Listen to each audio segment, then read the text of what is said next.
60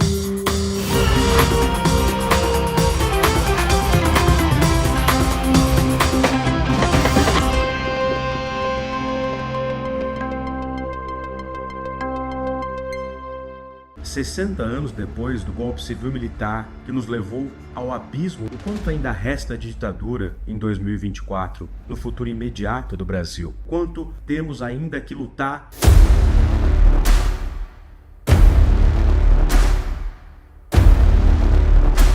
É porque essa articulação golpista repetiu-se na era Bolsonaro, com a diferença de que o golpe fracassou. Esse temor do comunismo é utilizado até hoje. É o mesmo método, a mesma coisa. Manipula a sociedade, informações. A história ensina que, sem memória, não há futuro.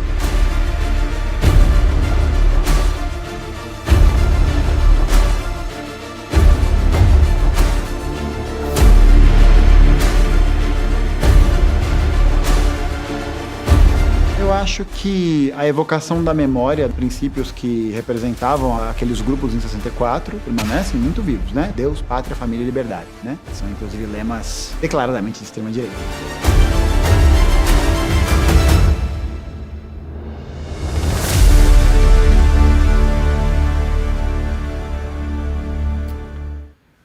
Muito bem, pessoal, terça-feira, 26 de março, 7h02 da manhã, ao vivo estamos... Ao vivo não, 7h02, horário de Brasília, né, Jimmy?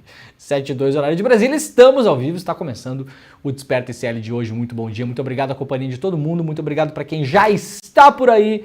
Estamos com muita gente hoje acompanhando o programa, claro, porque hoje o programa é quentíssimo. Ontem uma reportagem do jornal The New York Times mostrou um vídeo do senhor Jair Bolsonaro mocosado na embaixada da Hungria.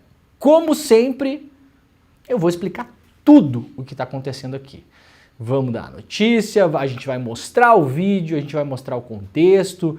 Pode ser preso, não pode ser preso, é motivo para prisão preventiva, não é. Embaixada, afinal de contas, é um território estrangeiro. O Bolsonaro pode sair do Brasil ou apenas teve o seu passaporte apreendido, enfim, é tudo aqui hoje. Então fique por aí que a gente vai explorar esse assunto assim, para você sair do programa entendendo o que está acontecendo. A gente sabe se o Bolsonaro vai ser preso?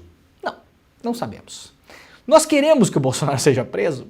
Claro, se condenado, principalmente queremos. Mas há vários mases por aí.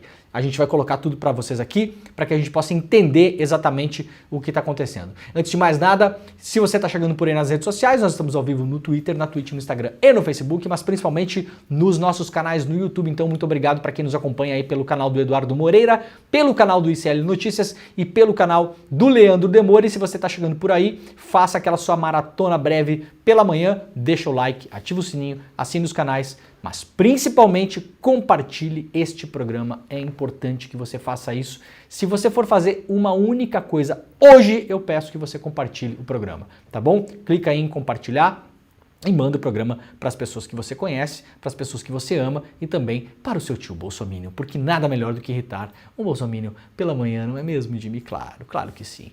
Eu estou muito feliz hoje, para além de tudo. Aliás, o vídeo que passou agora no começo do programa é o vídeo do nosso novo documentário sobre o golpe de 64. A gente vai lançar esse documentário essa semana na plataforma do ICL. Daqui a pouquinho eu vou explicar para vocês como vocês podem fazer para acessar esse documentário, outros documentários também. E atenção, quem ficar até o final do programa hoje, eu prometo que vai valer a pena, porque hoje a gente vai ter os nossos maravilhosos presentes. 2 livros físicos, inclusive, tá? 2 livrinhos que vão chegar na casa de vocês. Se quiser saber como levar esses livros, fica por aí que no final do programa eu vou explicar. Tem relação com o que a gente está fazendo essa semana aqui no ICL, que é rememorar, ter a memória, lembrar do golpe de 64 para que nunca mais se repita. Por aí, em alguns lugares, não dá para comemorar, porque não sei o quê, porque o presidente falou que é melhor não e tal. Daí tem uns lugares que vão esquecer, né? Porque o Lula mandou, a pessoa vai esquecer. Aqui não é o nosso caso, tá? Não é o nosso caso, aqui a gente vai falar desse negócio mesmo. Vai falar, mas vai falar é mesmo, né? Tem quem não goste, né? Não pode falar porque vai enfraquecer o governo e os militares e não sei o que. Gente, a gente tem uma responsabilidade aqui com a democracia brasileira, que vai muito além dos governos, tá bom? Então, falaremos. Fizemos um documentário. O documentário será lançado na nossa plataforma. Aliás, Jimmy, vê com o pessoal da produção se hoje o documentário já está disponível. Eu até acho que sim. E aí, quem quiser assistir esse documentário, daqui a pouquinho eu vou explicar como vocês fazem para poder fazer isso. Beleza? Muito bom dia para quem está nos acompanhando pela TV aberta. Estamos ao vivo na Bahia, Salvador e Grande Salvador pela TV Quirimurê. Estamos ao vivo na televisão em São Paulo também, pela TVT. Muito obrigado para quem nos acompanha aí em São Paulo e Grande São Paulo. E se você quiser acompanhar este programa no bom e velho radinho, muito bom dia para quem está sintonizado na Rádio Brasil Atual e também na Rádio Heliópolis. Muito bom dia, Heliópolis. Muito obrigado pela parceria de todo mundo. Bom dia para todo mundo também que está nos acompanhando no chat. É, muito bom. Já vi que tem várias pessoas por aí. E claro, o meu bom dia, boa tarde, boa noite, boa madrugada para todo mundo que nos acompanha por esses rincões do mundo, porque tem muita gente que acompanha o Desperta ICL em outros fusos horários. Então, se você está por aí preparando seu almoço, terminando seu almoço, no meio da manhã, tomando um cafezinho em algum lugar, de noite, buscando a criançada na escola, saindo do trabalho, chegando em casa, muita gente que nos acompanha em fusos horários um pouco mais, que já são noturnos nesse momento, acompanha o Desperta, aliás, como se fosse o Jornal Nacional, o que muito me honra. Já ouvi de várias pessoas que fazem isso, então esse aqui é o nosso Jornal Real, né? Esse aqui é o nosso Jornal Real, então muito obrigado pela companhia de todo mundo. Gente, olha só, vamos ver quando é que o documentário vai estar disponível, Jimmy? Já falou com a produção aí? Beleza, então. Daqui a pouco eu aviso vocês e vou mostrar também como vocês fazem para acessar o documentário, tá? Vamos lá então, olha só, hoje é o dia definitivo para este homem, Julian Assange. Essa foto aqui é maravilhosa, aliás, deixa eu deixar ela um pouquinho menor, porque a camisa dele está escrito verdade, né? Truth. Olha aí. Hoje pela manhã, lá no Reino Unido, daqui a mais ou menos 30, 40 minutos, às 10h30, horário local, a Suprema Corte lá em Londres, se pronunciará, eu acho que em caráter definitivo, essas coisas a gente nunca sabe, mas a princípio é a decisão final para entendermos se Julian Assange será levado para os Estados Unidos ou não.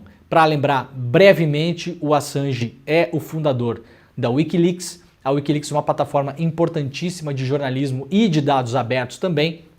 Publicou aí nos últimos tantos anos, aí desde pelo menos 2008, 2009, vários documentos sensíveis. Entre os principais, eram documentos classificados como sigilosos, documentos da guerra dos Estados Unidos. Publicaram vários documentos importantes mostrando que o exército dos Estados Unidos estava assassinando civis em várias guerras, Iraque, Afeganistão, principalmente essas duas que são os objetos aí de investigação do Wikileaks, mostrando inclusive com vídeos os Estados Unidos usando drones e outros armamentos para assassinar civis, inclusive crianças, jornalistas, pessoas inocentes no meio da guerra que os Estados Unidos foram fazer lá. Isso, claro, correu o mundo, o Julian Assange virou uma celebridade nesse mundo de celebridades, né? Uma palavra péssima para designar o Julian Assange, mas virou de fato uma pessoa célebre no mundo todo e começou a ser perseguido pelo governo dos Estados Unidos em parceria com o governo do Reino Unido e da Suécia também, que é onde arquitetou-se uma trama para tentar prendê-lo por importunação sexual ou estupro. Caso que quem lê o livro do Nils Melzer, relator especial da ONU para tortura e maus tratos, sabe que foi uma grande farsa montada, tá bom? Não é o Che Guevara que está falando isso nem nada. Era o relator da ONU, dedicado a cuidar do caso Assange, fez a investigação mais completa sobre a história do Assange e sobre esse caso também. Eu falo isso porque, gente, muita gente que apoia o Assange, apoia a ideia do Assange, caiu no golpe, né, da máquina de destruição de reputações que foi montada pelo governo dos Estados Unidos para carimbar na testa do Assange várias coisas, entre elas a questão de ele ter sido um estuprador. Isso é falso. Isso é mentira. Eu posso dizer para vocês, se não quiser ler o livro do Nils Melzer, não precisa. Não precisa. Eu estou dizendo para vocês. Eu li o livro de cabo a rabo, até porque eu e meu parceiro César Calejão, a gente participou desse livro. O César fez um prefácio e eu fiz um depoimento no final, está publicado no livro lá, da editora Cotter. Mas não precisa ler se não quiser. Eu estou falando para vocês. A acusação contra o Assange em relação a estupro é falsa. Uma acusação montada ridiculamente pela polícia da Suécia, bonitinha, Suécia, limpinha, tudo é legal, né? É bom a gente ver esses casos também pra gente ver que não é só no Brasil, a gente acha que o Brasil é o pior lugar do mundo, onde só aqui tem injustiça, que a polícia faz bobagem, que tem complô, que a justiça não sei o que. Não, gente, a Suécia montou um caso falso contra o Assange, com o intuito de prendê-lo. E no fim das contas conseguiu, porque a primeira prisão dele, que levou ele à prisão, foi por conta desse caso. Sabiam? Não foi por conta dele ter divulgado os documentos secretos dos Estados Unidos. Eles usaram como pretexto para colocar ele na cadeia. Agora, os Estados Unidos tentam levar o Assange para território norte-americano, território estadunidense, para que ele cumpra a pena lá. Isso é um absurdo do ponto de vista do direito internacional, inclusive, mas a decisão hoje está nas mãos da Suprema Corte do United Kingdom. Veremos o que acontece. Eu estou em contato direto aí com o John Shipton, que é o pai do Assange. Ele esteve no Brasil no ano passado, nós nos conhecemos, uma pessoa afável, incrível, está fazendo também essa luta para a libertação do filho em vários países do mundo, lançou um filme no Brasil no ano passado, aliás, chamado Itaca, né? Estive com ele em Porto Alegre para o lançamento do filme, fizemos um cine debate lá, e também com a Stella Assange, que é a advogada, esposa e mãe dos filhos do Assange, que é a principal ativista no mundo que luta pela libertação do Julian. Vamos acompanhar isso no dia de hoje. Para quem quiser, me siga lá nas redes sociais, porque eu vou estar de olho também. Qualquer decisão será publicada nas minhas redes sociais. Esperamos que Julian Assange não seja extraditado para os Estados Unidos. Há um pedido, depois de muitos anos, do governo da Austrália, porque o Assange é cidadão australiano, o governo da Austrália andando de lado, fazendo de conta que não era com ele, fazendo o jogo do grande irmão do norte, decidiram finalmente, pouco tempo atrás, requisitar para a justiça britânica que o Assange fosse levado para a Austrália. Crime do Julian Assange, vocês sabem qual é? Publicar o quê? Está escrito aqui na camiseta dele, ó, Truth. Publicar a verdade escondida que ninguém queria ver publicada. Esse é o grande crime do Julian Assange. É muito perigoso se acontecer qualquer coisa com Assange no sentido de ser extraditado para os Estados Unidos. Por quê? Porque você, jornalista brasileiro, que aliás, jornalistas brasileiros, ó, nem aí para a causa do Assange, é uma vergonha. É uma vergonha. Ontem eu fiz uma homenagem ao jornalismo brasileiro aqui, no ICL Notícias primeira edição também, em relação ao caso Marielle. Citei o nome de vários repórteres, né? A maioria deles veio falar comigo depois, veio agradecer e tal. Gente, de coração, vocês não precisam agradecer. É o trabalho de vocês que foi fundamental para o caso Marielle. Sem jornalismo, eu tenho convicção que a gente não chegaria ao final desse caso. A investigação dos jornalistas e a cobrança pública que a gente fez. Agora, no caso Assange, é uma vergonha. E aqui eu não estou falando dos colegas que eu citei ontem. Agora, a imprensa brasileira faz de conta que esse caso não existe, é um negócio inacreditável, é notícias burocráticas, é um pouquinho ali de lado, aqui, ninguém fala nada. E aí no futuro, se acontecer alguma coisa com ele, e você, jornalista brasileiro, estiver fora do Brasil e publicar uma reportagem que desagradar os Estados Unidos, aí vai ter uma porta aberta para que você seja extraditado para os Estados Unidos também. Sabiam disso? Já expliquei isso aqui várias vezes. Mas aparentemente, eu não sei o que acontece no caso Assange, né? Ele é tido como um ativista. Ai, que essas pessoas, ele não é uma pessoa técnica, né? Que ele é uma pessoa neutra, que vai lá e faz a apuração e publica a materinha. Eu tenho uma certa preguiça disso, tá, gente? Vocês me conhecem, né? Eu tenho uma boa preguiça disso, aliás. O Assange é mais jornalista do que somados todos esses que se calam em relação ao caso dele, vezes 1000. Tá bom? Vocês nunca nem chegarão a amarrar o sapato do Julian Assange como jornalista, para início de história. Não vou nem falar da coragem dele, porque aí a gente vai, aí a comparação fica até ridícula, tá? Mas aqui no Desperta SL a gente vai falar de Julian Assange, sim. Fiquem ligados, fiquem ligadas, que qualquer novidade eu vou lá falar nas minhas redes sociais, tá bom? O documentário está disponível já? Está disponível. Documentário? Desde ontem, muito bem. Então o nosso documentário sobre o golpe de 64 já está disponível na plataforma do ICL. Como eu faço para ver este documentário, Leandro? No final do programa eu vou explicar. Não tem só esse, tem documentários 1000 lá dentro. Renato Freitas.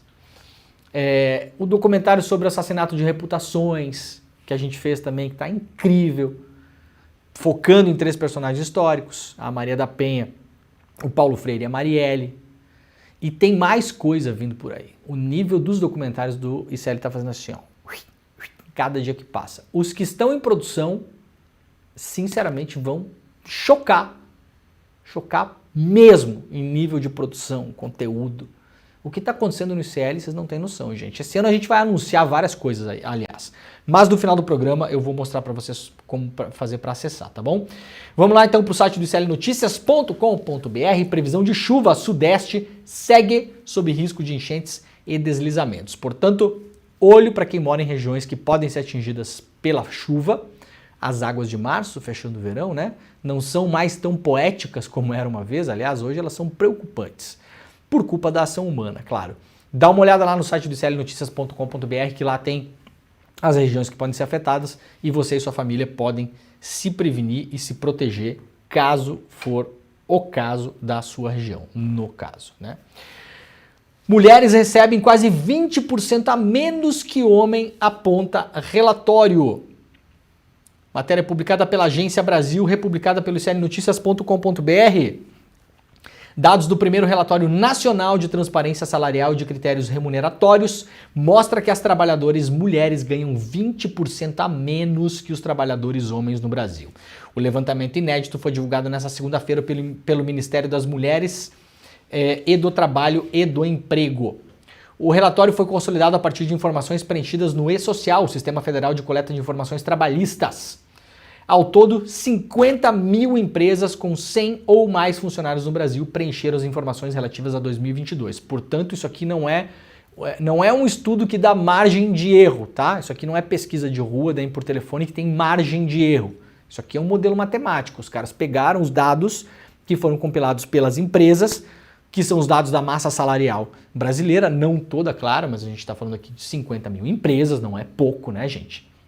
Que empregam milhares e milhares de pessoas, e a conclusão óbvia é que mulheres exercendo a mesma função, o mesmo cargo, nas mesmas empresas, ganham 20% a menos.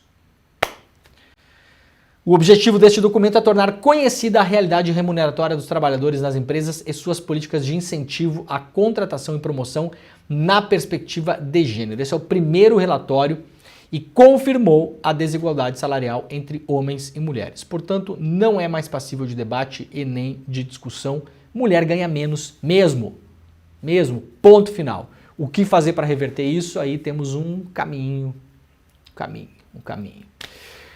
Também lá no iclnoticias.com.br, de pai para filho, homens e herdeiros políticos são a maioria no Senado. O Senado Federal completa 200 anos nesta segunda-feira, 25, ontem, portanto, com predominância de parlamentares homens e herdeiros políticos. Dos 407 mandatos disputados neste período, 274 deles, ou quase 70% dos cargos, foram ocupados por pessoas com vínculos familiares com políticos já eleitos. Isso aqui é um novo estudo, mas é recorrente estudos que mostram isso. Vocês entenderam o que está acontecendo aqui? Entenderam? Dos parlamentares aqui, ó.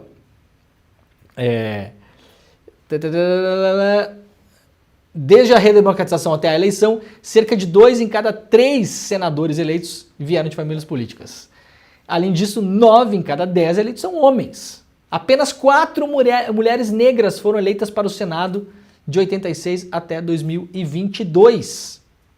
Então isso aqui é o retrato do Senado Federal, desde que o Brasil deixou de ser uma ditadura e voltou a ser uma democracia.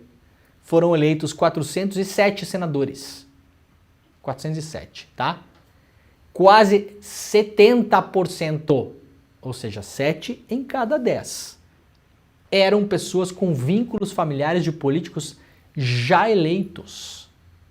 Então nós temos agora também, isso aqui também é um modelo matemático, não tem margem de erro nisso aqui, né, gente? Vocês entenderam, né? Aqui não tem margem de erro, não é pesquisa de opinião. Isso aqui é um estudo que pegou todos os eleitos para o Senado, desde a primeira eleição no pós-ditadura até a última que a gente teve. É uma casa dinástica. É uma casa que se passa de pai para filho. É um negócio que se passa de pai para filho. O brilhante jornalista Cláudio Weber Abramo, aliás, já falecido, muitos anos atrás, ele fez um modelo matemático para provar, e provou, que no Brasil o voto se compra. O voto tem um preço. O Cláudio Weber Abramo, na época, ele colocou até o preço por cargo. Então, assim, se você quiser se eleger deputado estadual em Santa Catarina, quanto custa um voto?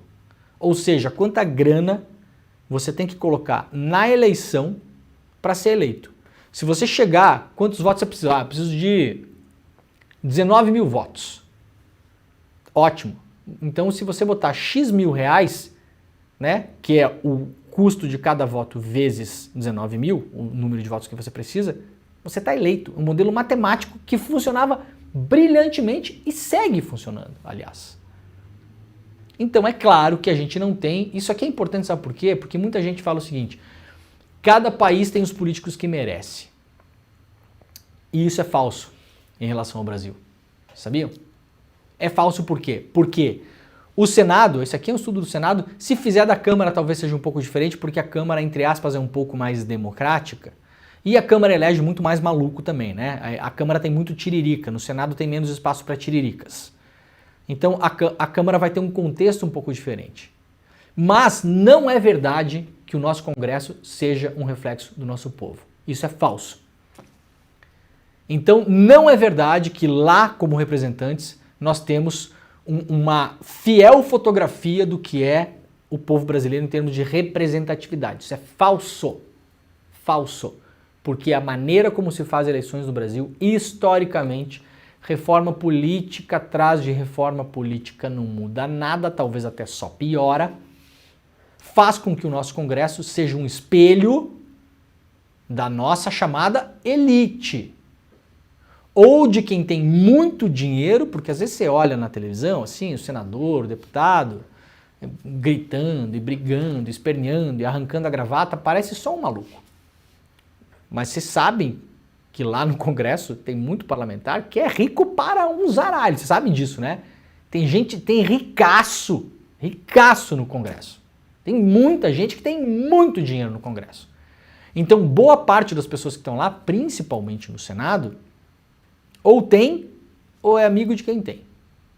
Então não é verdade que seja um espelho, que toda a população tem os políticos que merece. Seria assim se o sistema propiciasse que os votos refletissem de fato o resultado final da eleição. No Brasil não é assim que funciona, tá, gente?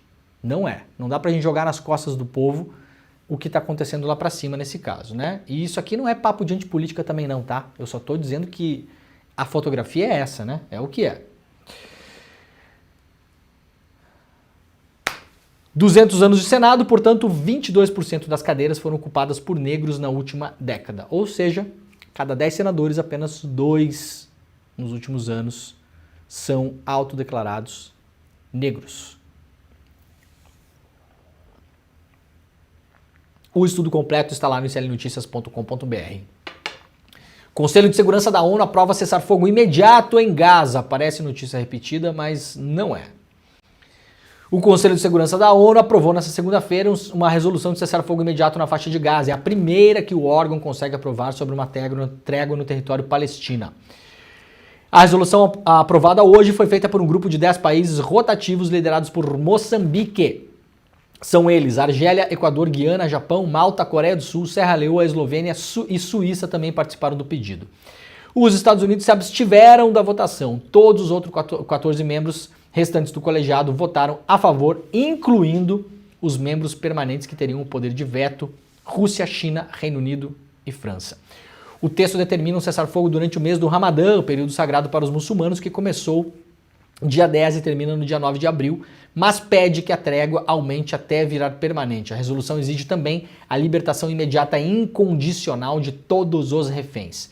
Israel diz que o Hamas fez 253 reféns durante o ataque do 7 de outubro. A resolução fala em libertação imediata e incondicional de reféns. O texto enfatiza a necessidade urgente de expandir o fluxo de assistência humanitária e reforçar a proteção de civis na faixa de Gaza. Veremos, né? Veremos nos próximos dias o que acontece. Vamos lá para o caso Marielle. O assassino receberia área em zona disputada por milícia e tráfico. Matéria publicada pelo Saulo Pereira Guimarães lá no portal UOL. Tem até aqui um mapa mostrando quais foram as áreas de terra. O mundo é um imenso conflito por terra, né? É um negócio impressionante. Palestina, terra. Marielle, terra. Conflito armado mais pesado que tem no Brasil hoje, que envolve aí a sociedade civil, os movimentos sociais, terra. É impressionante. Enquanto a gente não resolver esse problema, a gente não resolve quase nada nesse país.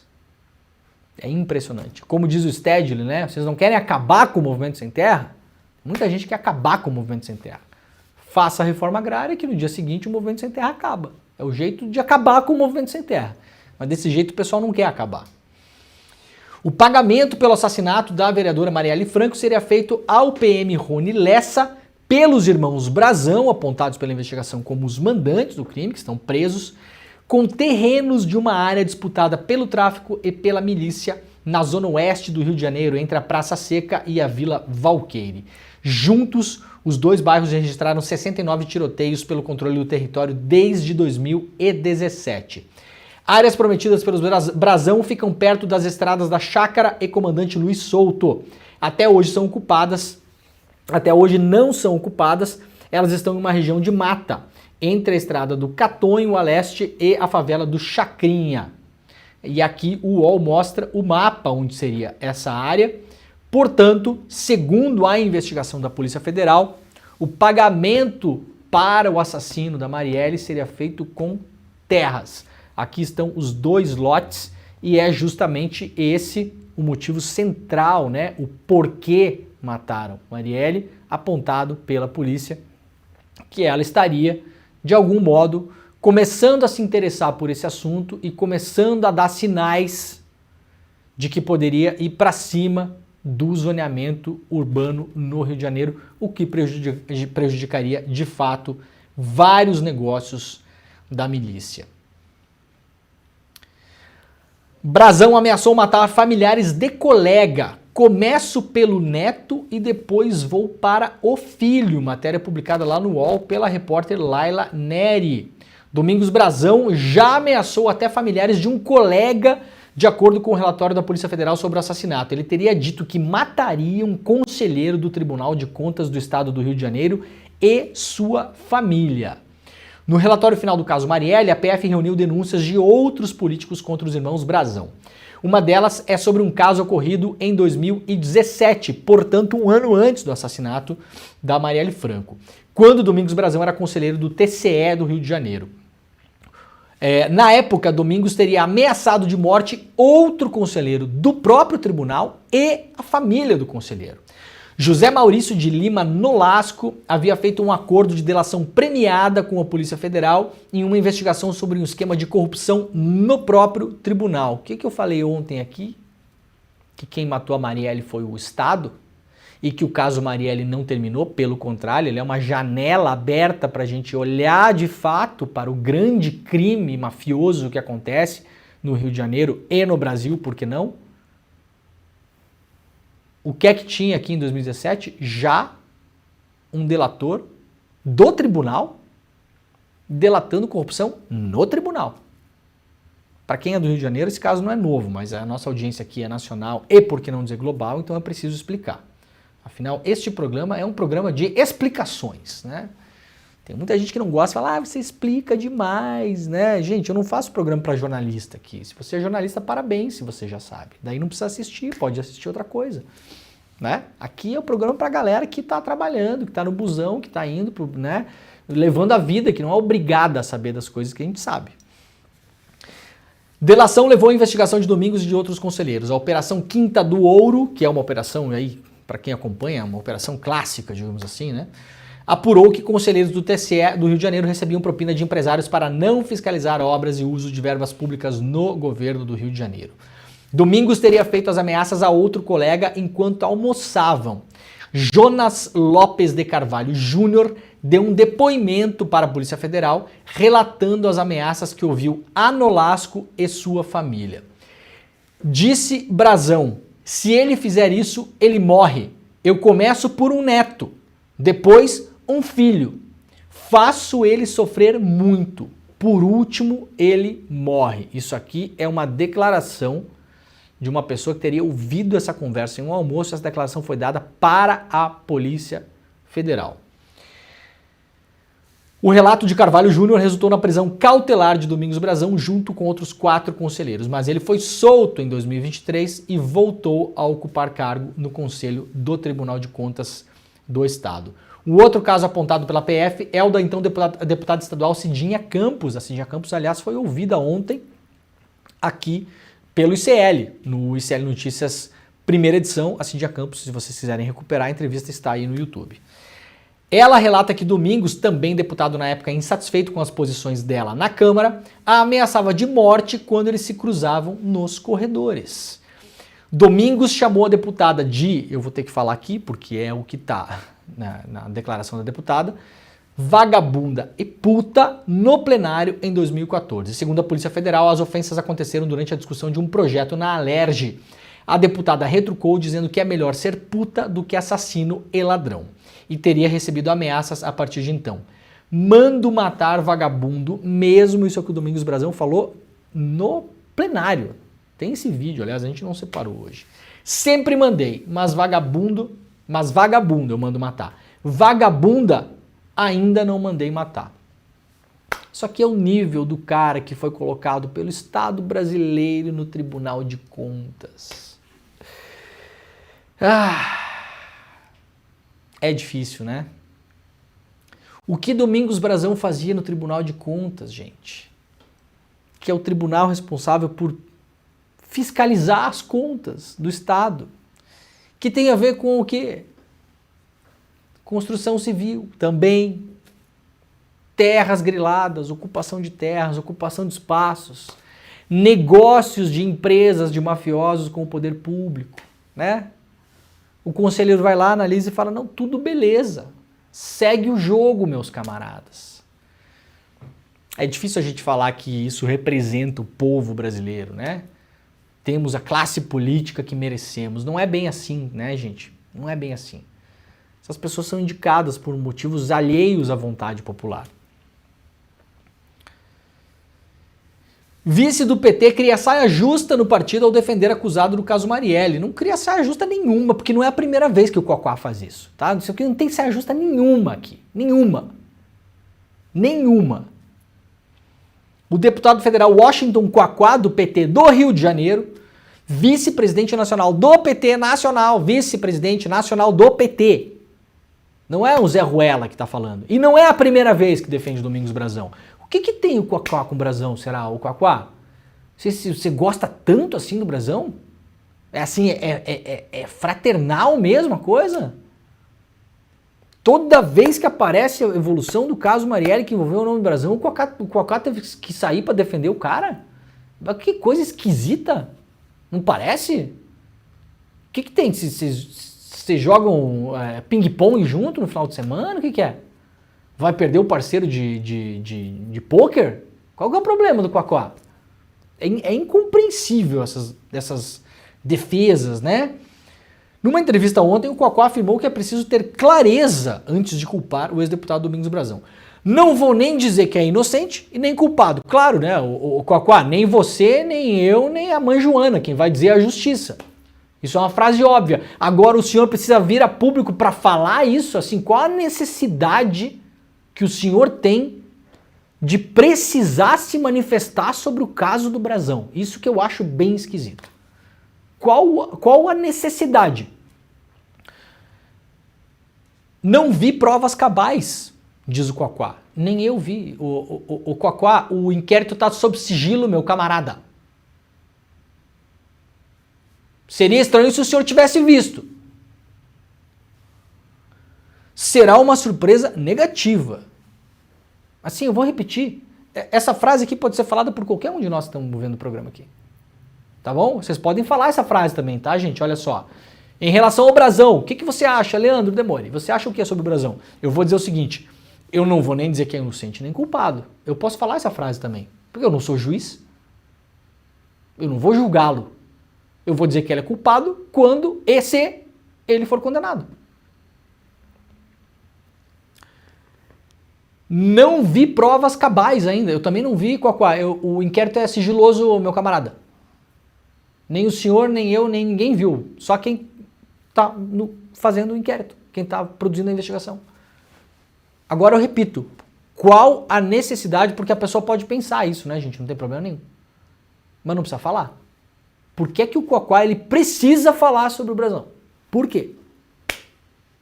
Eu tô achando que eles jogam ping-pong, o Jimmy, no final de semana e vai ficar... Jogam aquele joguinho que tem no shopping, sabe? Eu chamo de papá, eu vou jogar com meu filho. Aquele que é aquele disquinho flutuante, né? Tem nome aquele negócio? Não tem. Não lembro o nome. É papá, eu acho, né? Sabe? Acho que o Quaquá vai ficar sem parceiro de papá. Só pode ser. Ai. Bom, lá no G1, para quem quiser entender, a influência dos irmãos Brazão que se espalhou por várias instâncias do poder do Rio de Janeiro. Câmara, Alerj, governo, prefeitura, TCE, Congresso. Isso aqui é o que eu falei ontem, né, gente? O Estado brasileiro, ele sofre hoje de uma doença chamada infiltração mafiosa. Isso precisa ser atacado. Quanto mais tempo demora, pior fica. Quanto mais tempo demora, vai se tornando quase que impossível você conseguir extirpar essas pessoas das instituições. No Rio de Janeiro está tomado já, mas não é só no Rio de Janeiro. Isso é um problema do Brasil. Afinal, o Chiquinho Brazão estava em Brasília, não estava mais no Rio.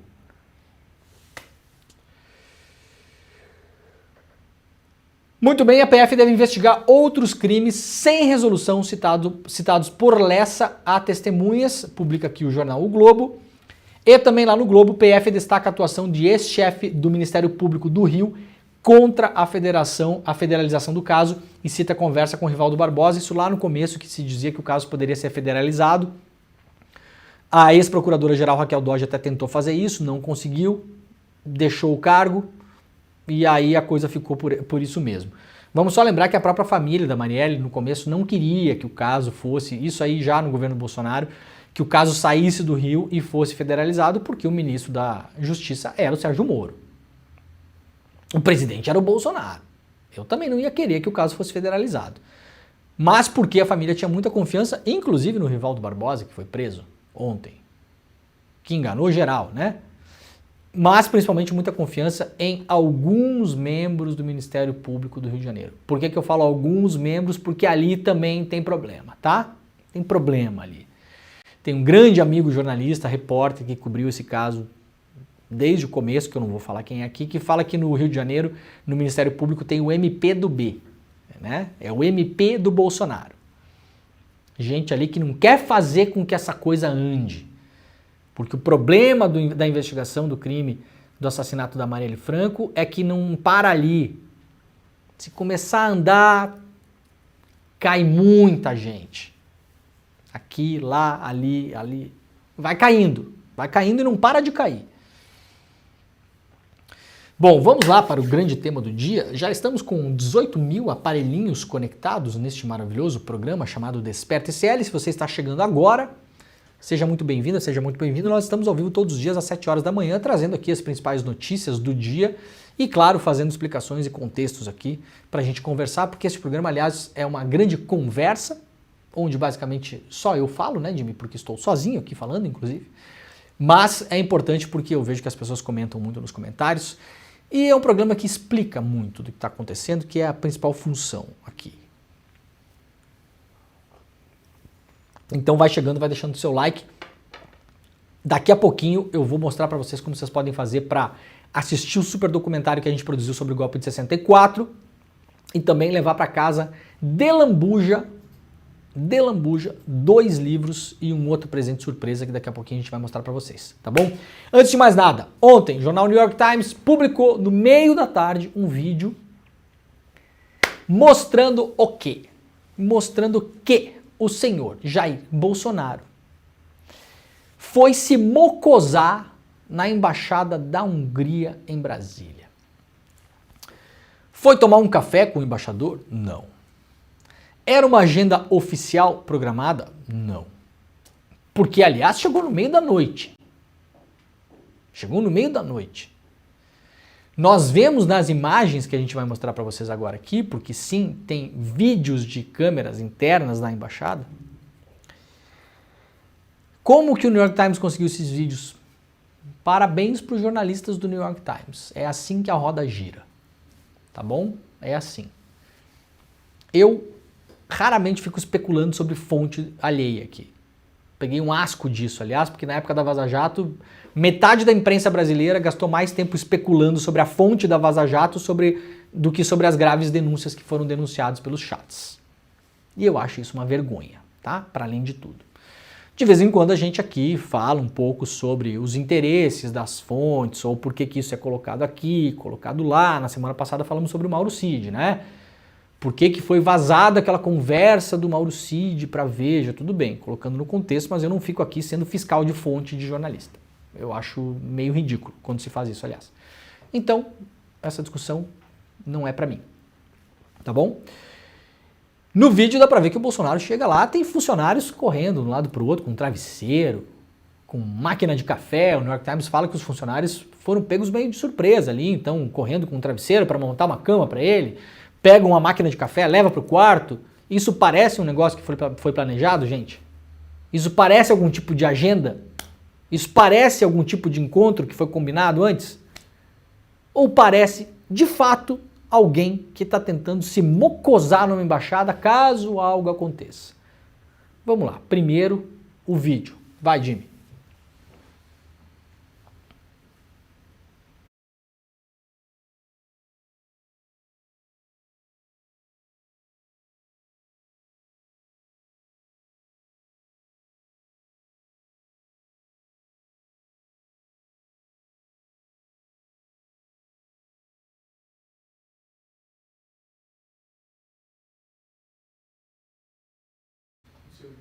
Tá, então me divide aí.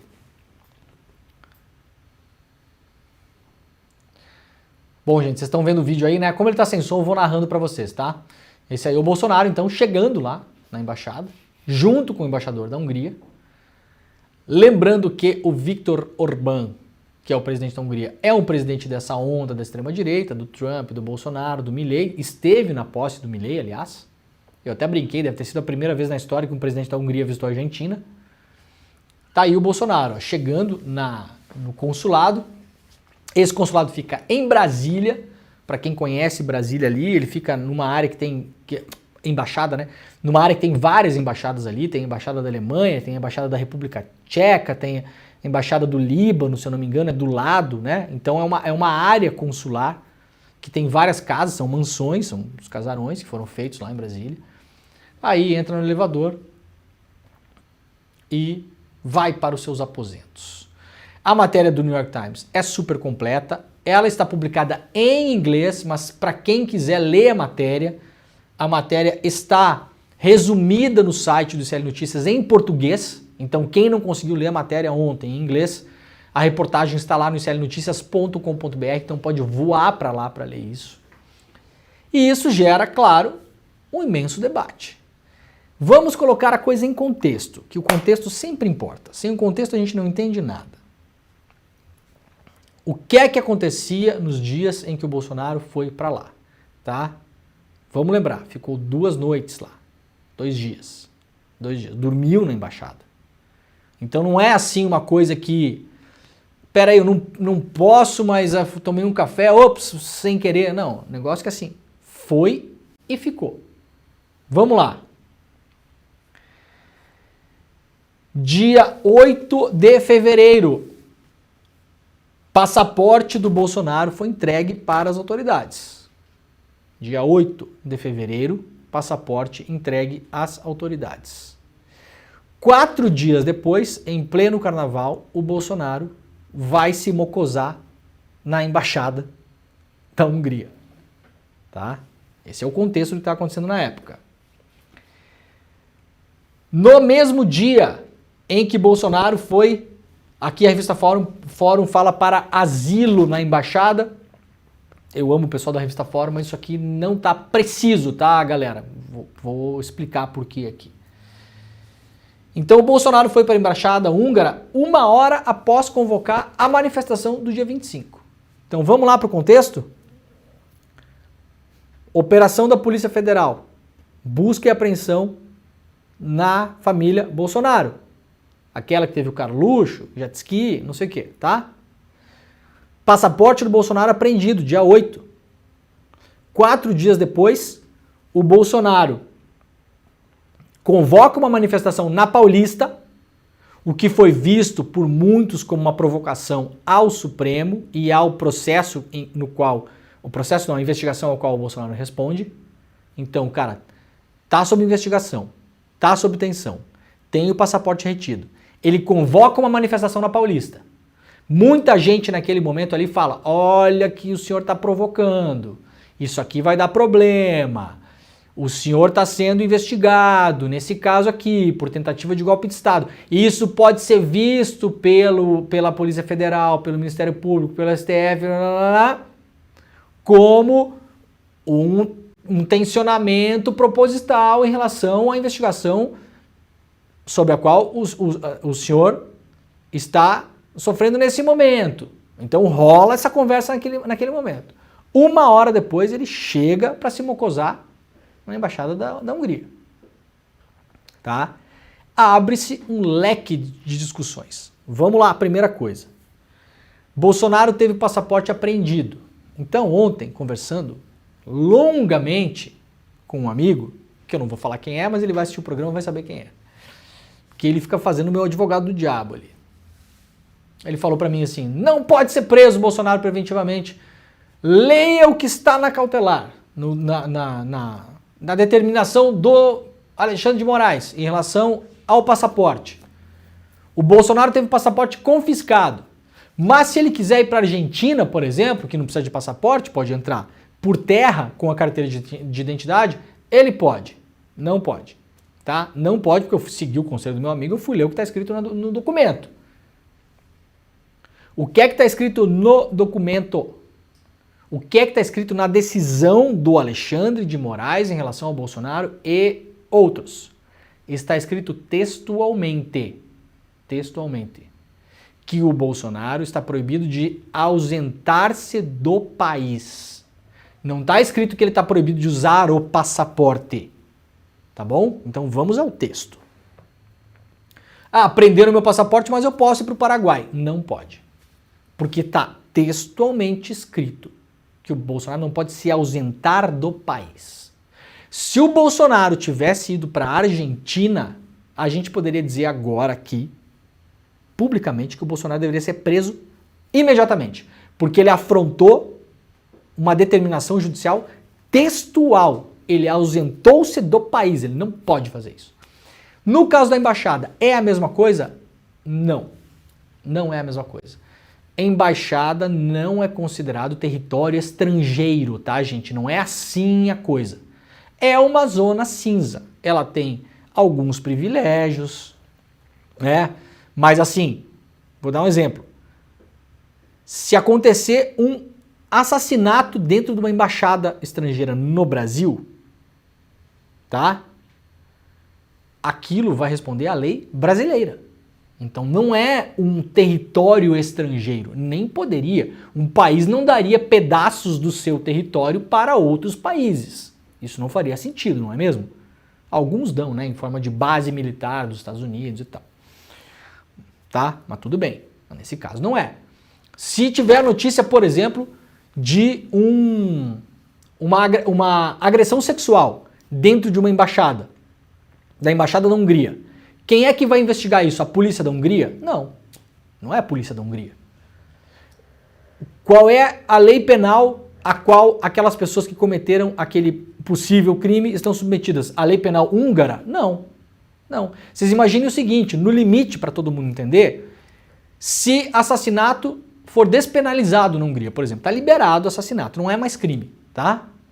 E alguém cometeu um assassinato dentro da embaixada da Hungria no Brasil, ninguém vai poder dizer, não, mas isso aqui é território húngaro, e na Hungria, assassinato não é crime. Logo, não irei preso. Não é assim que funciona.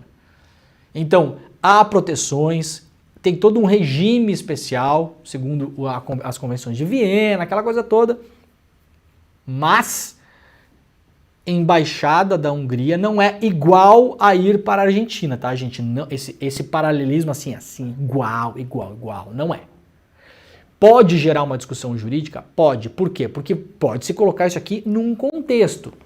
Pode se colocar no contexto de que o Bolsonaro procurou esse lugar onde, se tivesse um mandato de prisão contra ele, ele poderia ficar ali e poderia ser protegido pelo embaixador, por exemplo, e criaria um caos diplomático e não seria simples para a polícia brasileira bater na embaixada e entrar lá, dependeria de negociações. Então pode ser visto no contexto, 4 dias antes o cara perde o passaporte. Ele tem uma determinação do ministro dizendo que ele não pode ausentar-se do país, e isso por causa do artigo 312, que rege ali, principalmente essas determinações nesse caso, que é para evitar que essas pessoas sumam. Porque no fim das contas, se elas desaparecerem, a lei não será cumprida. Então o objetivo é, trocando em miúdos, vocês aí, investigados, vocês fiquem por aqui, hein? Sabe, pai e mãe quando tá no parquinho infantil, fica por aqui que eu preciso ver vocês, eu preciso estar de olho em vocês. Por quê? Porque nós estamos investigando coisas sérias aqui, e se eu tiver que cumprir a lei, e isso não é só se eu tiver que prendê-los, não, se eu tiver que fazer uma busca e apreensão, se eu tiver que convocá-los para um depoimento, uma série de procedimentos. Se eu tiver que chamar vocês para uma cariação, eu preciso estar vendo vocês. Tá vendo vocês. E vocês não podem ir para um lugar onde vocês podem se proteger da aplicação da lei. Então essa é a lógica do contexto dessa questão da embaixada. Isso poderia dar preventiva, gente? Eu vou dizer o seguinte, falei isso, aliás, ontem, no Isso é Notícia, segunda edição. Se fosse você que está nos assistindo agora aqui, você está nos assistindo, está sendo investigado por crimes graves. Crimes graves. Por exemplo, tentativa de abolição violenta do Estado Democrático de Direito. Crimes graves. Se você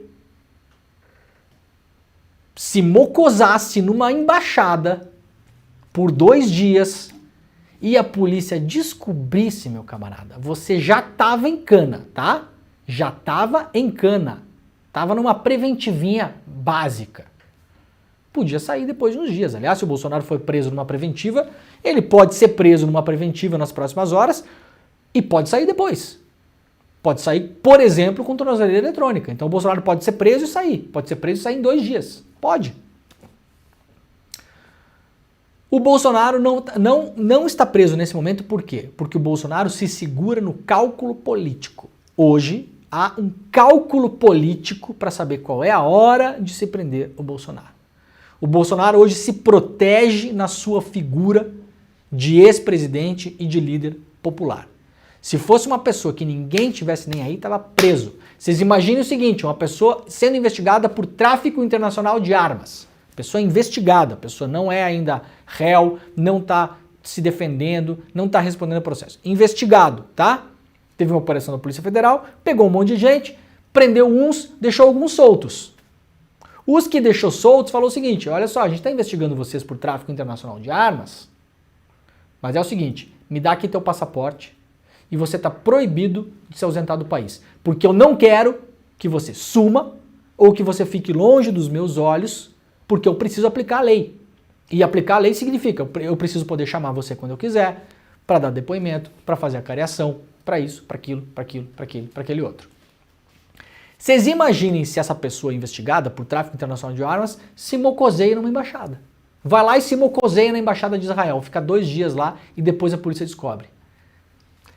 A gente não ia estar nem tendo essa discussão. A pessoa estaria presa nesse exato momento. Então, abre-se a possibilidade. O que é que está acontecendo, gente? Claramente, tem uma grande estratégia por trás de tudo isso, né? Desmoraliza a justiça, força uma situação. Eu não duvido que o Bolsonaro tenha ou imaginado que poderia ser preso, ou alguém vazou para ele uma informação real ou falsa. Ó, estão se movimentando aqui na PF, hein? Pô, aprendeu o passaporte, você divulgou aí o evento do 25 de janeiro, os caras estão se mexendo aqui. E o Bolsonaro, no meio da noite, travesseiro, correndo para um lado, é máquina de café. Pega uma máquina de café, leva para lá. Isso está com cara de agenda programada, mas nem aqui, nem em lugar nenhum. Isso não é uma agenda programada. É óbvio o que aconteceu ali. É óbvio o que aconteceu. O que é que acontece agora? Alexandre de Moraes deu 48 horas para o Bolsonaro se explicar. O Bolsonaro meio que já se explicou, né? É algum crime dormir na embaixada? Perguntou o Bolsonaro. Bom, aí vocês avaliem o nível, né? Isso aqui politicamente funciona para o Bolsonaro? Pode funcionar, gente. O que a gente vê como covardia, é um covarde, foi fugir, foi se esconder, foi se mocosar, porque o Lula não fugiu, porque não sei o que, não sei o que. Para os bolsonaristas é uma coisa positiva. Vocês conseguem imaginar isso aqui? Você coloca no lugar da pessoa que ama o Bolsonaro. É uma trollagem, tirou onda, faz o que quer, ele faz mesmo, ele bate no peito, agora não pode dormir em embaixada. É isso, a coisa vai para esse caminho.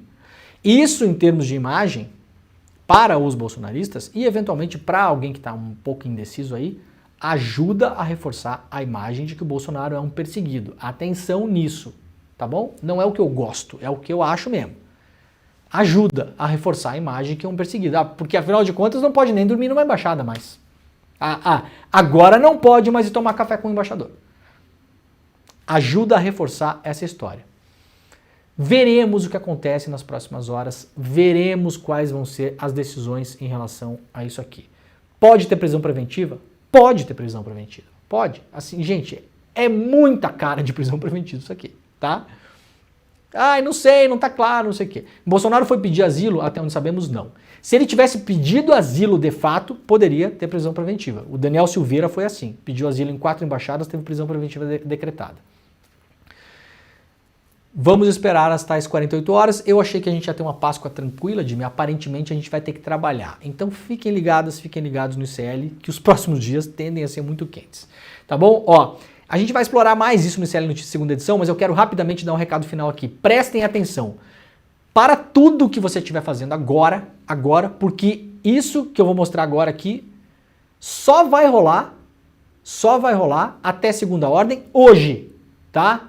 Então hoje, Jimmy, nós lançamos um documentário sobre o golpe de Estado de 64, que não é só sobre o passado, que nos traz para o presente. Por que a gente está falando nesse momento do Bolsonaro mocosado numa embaixada? Porque tem a ver com isso aqui, ó. Um documentário espetacular, já está na plataforma do ICL. Então você para tudo o que você estiver fazendo agora, porque para assistir a esse documentário, ter acesso a todos os cursos do ICL, assistir os outros documentários que lá estão, os que virão, e além de tudo, Jimmy, ganhar brindes, que é o que a gente vai fazer hoje. Nós vamos mandar para casa de vocês o livro O Avesso da PL, do Jefferson Tenório, grande livro da polêmica da extrema-direita, que foi tirado das escolas do Paraná inteiro e de outras cidades do Brasil. Então, se você quer ler o livro Avesso da PL, que é um livraço, tá no pacote de hoje. O livro do Guilherme Amado, nosso colega aqui do ICL também, sobre os bastidores de Brasília, principalmente durante a pandemia, livro físico, a gente vai mandar para casa de vocês, e uma caixa em alusão, uma caixa bonitinha assim, em alusão ao documentário do golpe. Então, se você entrar agora em despertaicl.com.br, mas gente, sinceramente, eu não sei se vai ter os livros amanhã, tá? porque é limitado, a gente compra um número X de livros, depois que as pessoas entraram, acabou. Se você entrar agora em despertaicl.com.br e assinar o plano solidário, você vai fazer parte do ICL, vai poder acessar todos os nossos cursos, são 250 cursos, ter acesso ao clube de benefícios para comprar, fazer compra online com desconto, ver o documentário que a gente estreou essa semana, os outros documentários que virão, os documentários que já estão lá, e vai chegar na sua casa o livro do Jefferson Tenório, o livro do Guilherme Amado e o box, tá bom? É uma super promoção que a gente está fazendo hoje para o Plano Solidário, e além de tudo no Plano Solidário você dá uma bolsa de estudos para quem não pode estudar. Então você vai estudar e vai dar uma bolsa para uma outra pessoa também. Despertaicl.com.br. Clica agora, não deixa para depois, porque depois vocês ficam enchendo o meu saco que não entraram. Não tem mais livro, eu tentei ontem e não, agora é só não sei o que. Daí não tem mais mesmo, eu tô falando. Quando eu falo aqui é porque talvez amanhã tenha os livros, eu não sei, porque os livros acabam, tá gente? A caixa acaba. Então para tudo, abre o navegador agora, despertaicl.com.br, faça a sua inscrição no plano solidário para levar para casa tudo isso e ser parte da grande comunidade do ICL, tá bom? Nós voltamos amanhã com o Desperta ICL, às 7 horas da manhã, ao vivo. E está começando agora o ICL Notícias, primeira edição. Valeu! 60 anos depois do golpe civil-militar que nos levou ao abismo, o quanto ainda resta de ditadura em 2024, no futuro imediato do Brasil? Quanto temos ainda que lutar?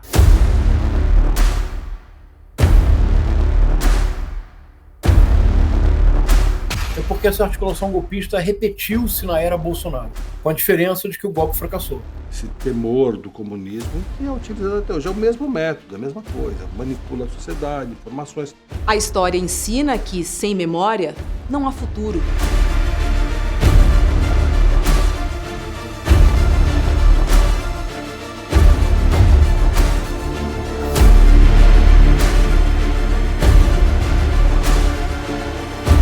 Eu acho que a evocação da memória, princípios que representavam aqueles grupos em 64, permanecem muito vivos, né? Deus, pátria, família e liberdade, né? São inclusive lemas declaradamente de extrema-direita.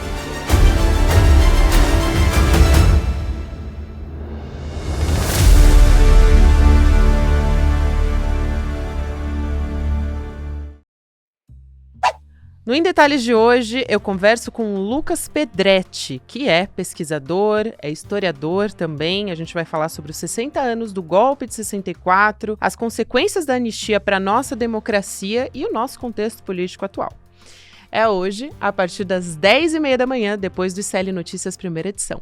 Vem!